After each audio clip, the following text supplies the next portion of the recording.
Hi, my name is Shavoy Spratley, and I'm here to tell you guys the relationship between brain injury and crime. Imagine being hit by a car or falling or even having an accident or just any type of brain injury or sports injury. They might hit their head and think that it's okay, and then they don't get seen by the doctor. So they have a head injury, which causes mood changes, memory problems, trouble making decisions, and anger problems. People might think that it's bad behavior, but it's really just their brain functioning to what happened. Today, I'm going to, I'm telling you about brain injury and crime. Crime is something that is not an excuse. Because I say that because when you do a crime, it's something that you have to accept. But when you have a brain injury and a crime, that also affects your decision making, impulse control, and also just how your behavior is. I want to say that society needs to do a better job on the way that they handle these situations, because I have a daughter that also has a brain injury, but that does not make her a criminal. She is doing perfectly fine, but she does have problems that I've noticed with her, like emotions, her decision making, her behavioral, and also just getting help with certain things. And she, like I said, she's not a criminal. And I just feel like that affects behavior sometimes. The first thing I want to talk about is brain injury and how it's a serious problem.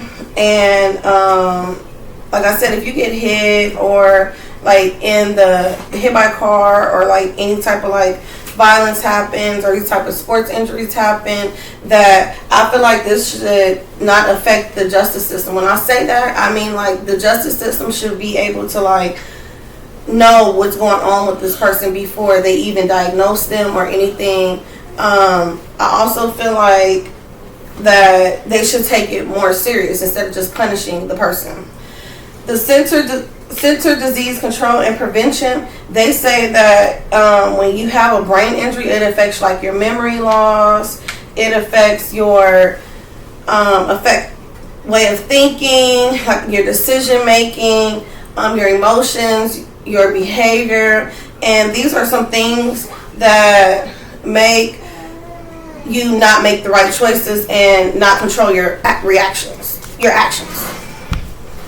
Mayo Clinic also says that brain injury is also caused by mood changes, confusion again, memory problems, depression, changes in your behavior, and those things do not make you a criminal. But I do feel like when you do the violence, that you have to pay the time, no matter what the situation is.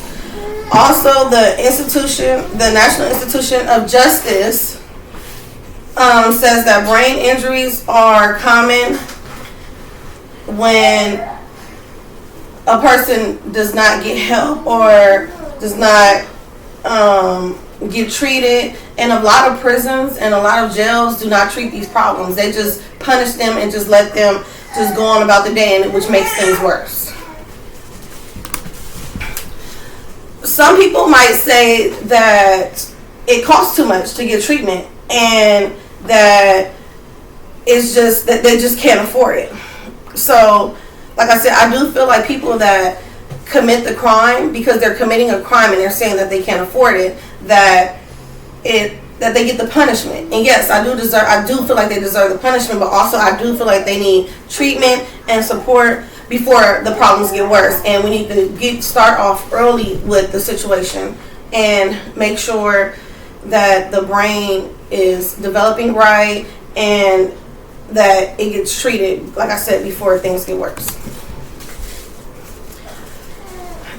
Now that we understand the problems, we should talk about how things never get diagnosed or never get treated, or when a person hits their head or something, that they never go to the doctor, or they never just see anything. They just think that everything's okay.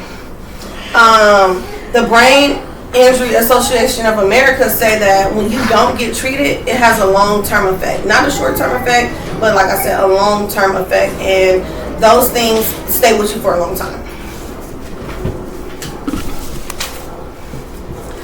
Another reason people lack access to mental health is because of, like I said, low income. Some people think that because they're in low income families that they can't get help, like from doctors, therapies, any type of brain scans, so they don't treat the problem. So also, like jails and prisons, they often don't treat the problem. They just punish you, and they just let you just go, like I said, go on about your day.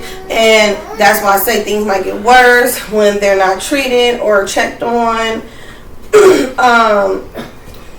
And I feel like they kind of like, they care, but they don't care. Since brain injuries are mostly untreated, they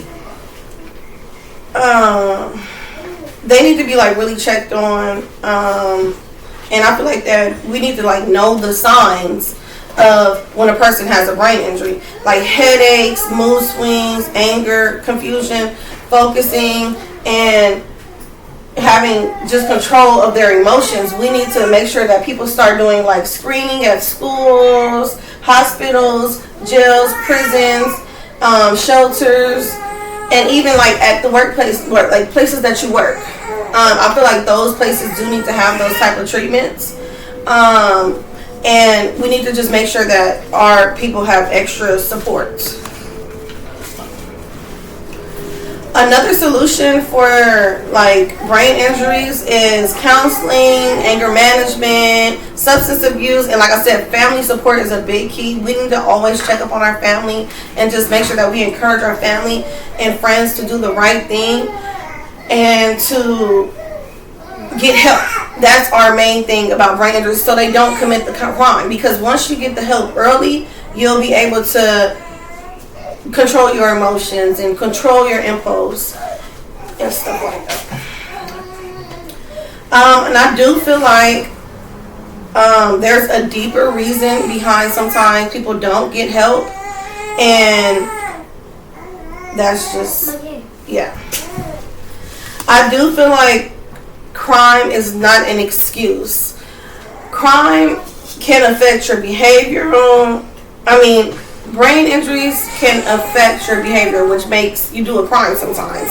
But even though I said like crime is not an excuse, it affects the brain injury affects your behavioral, memory loss, emotion, your decision making, and your impulse control.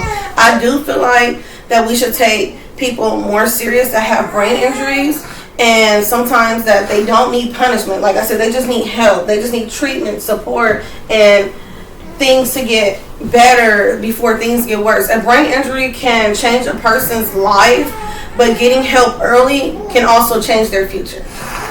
Thank you for listening.